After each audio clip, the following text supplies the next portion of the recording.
Pons! Bes, hindi pwedeng makulong si Vanessa sa mental facility.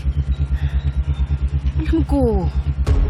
Kaya lang paano gagawin natin? Desisyon yun ng pamilya niya.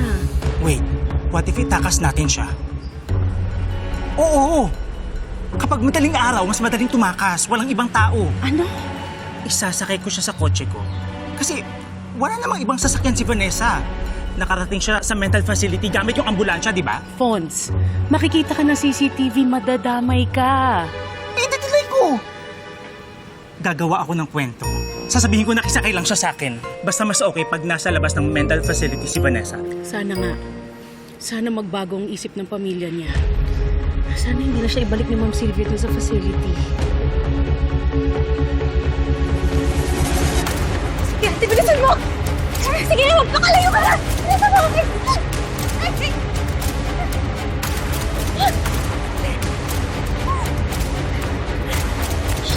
Please, sumama na kayo sa amin! Ayun, please, huwag na kami pahirapan! Bakit na ang kulit niyo?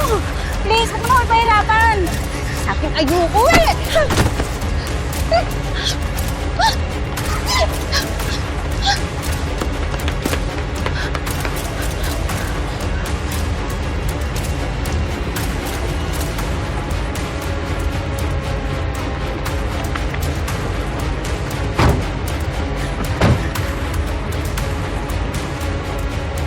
Kuya, sa Antipolo, sa kaibigan ko, tara na! Teka lang, ma'am. Layo po niyo, saka traffic pa. Kuya, ako na bahala sa boundary mo. Tara na po, kailangan ko na umalis. Sige na, kuya! Kuya, sige na, halika na!